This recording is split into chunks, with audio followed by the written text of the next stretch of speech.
I remember the smell walking through the front door of their house. You know, I think I was 11 years old.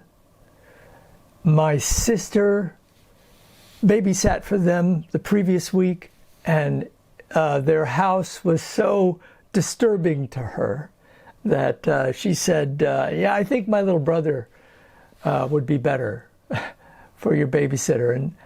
And I remember the smell. The smell was, well, later on I found out it was eucalyptus. And you know, houses in my little tiny New England town didn't have eucalyptus in their house. So their houses didn't have that fabulous, aromatic presence the moment you walked into the house.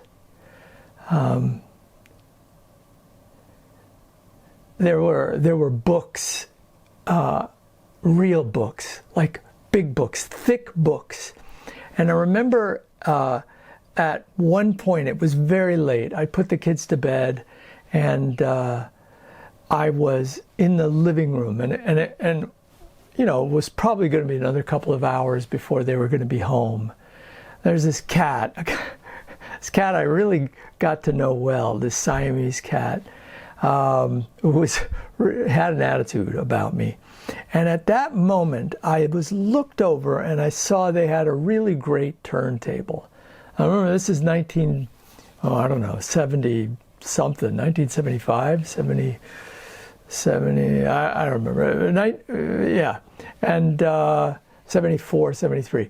And it was still turning. So they must have been playing this record when they were waiting for me to show up. And it was still, and then they must have just lifted the tone arm and put it down, and it was still turning these many hours later. So they're off at the movie, and I see it turning for the first time, and I go over, and I lift up the tone arm, and I brushed my thumb against the needle. That was what kind of, you know, what amateurs, you know, people that didn't, you know, weren't connoisseurs of high fidelity equipment would do, just to test to see. And the amplifier was still alive. You could hear it go boosh, boosh, and they had fabulous speakers. That's at that moment I looked and I could see these two really big, clearly expensive speakers. And so I took the tone arm, and I knew enough to use the little lever thing. And I lowered the lever down with the tone arm, lowering the needle down like some, you know, really hip, you know, vinyl connoisseur. And I lowered the needle down. Seemed like forever. And then it hit. I didn't even look and see what the record was. And then I went back and I sat on the couch waiting, like. And it occurred to me, I could wake the kids up, but it was a big house, and the kids' bedrooms are really, you know, kind of far away. So I thought it might be okay. And what came on, to this day, is still my absolute, you know,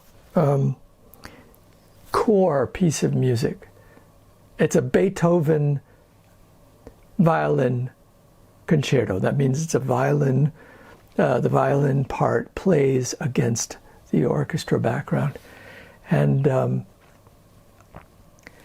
it was a Deutsche Grammophon record, which means it came from Germany, and it was an impeccable. Turns out it's one of the great, you know, classic interpretations of this, and it was so powerful in the beginning. How it played.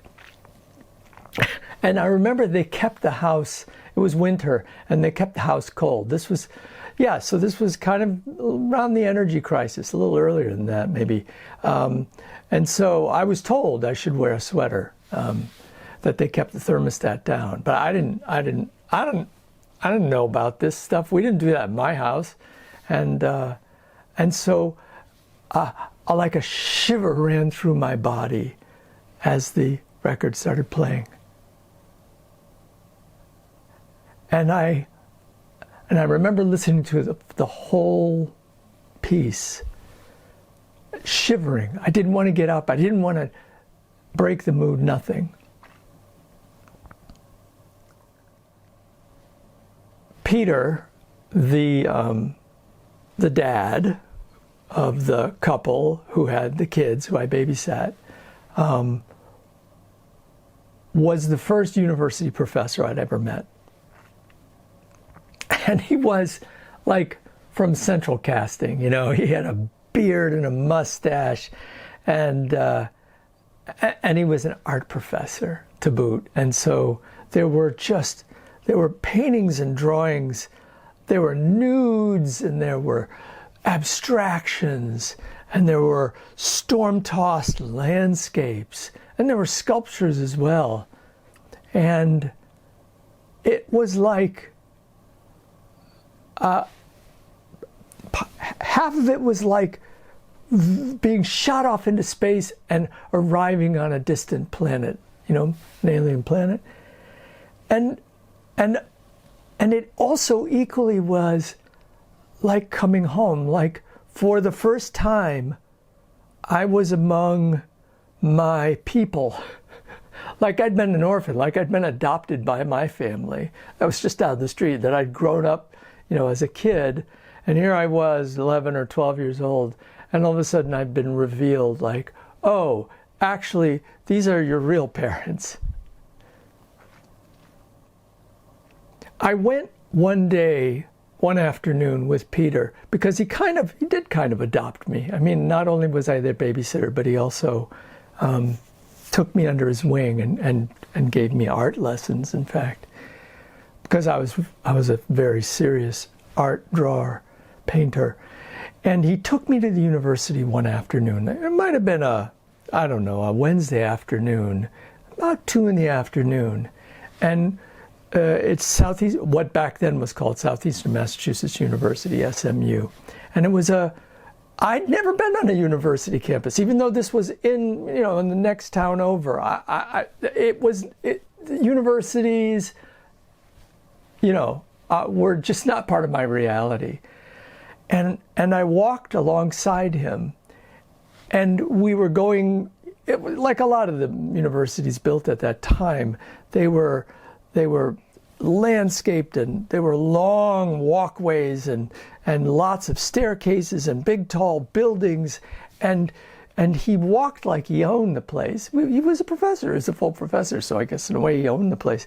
And I was with him, and I just felt like the closest thing I could think of is this was like I was Dorothy and I was in the Emerald City. You know that scene in The Wizard of Oz where they arrive in the Emerald City and everything's verticals and astounding, and the people are astounding, the buildings are astounding.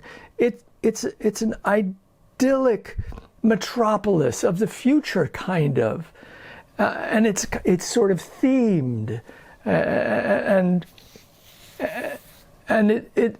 it's beautiful. I just remember thinking it was the most beautiful thing I'd ever seen. It was the most beautiful city in the world I could ever visit. This pretty standard average American university campus.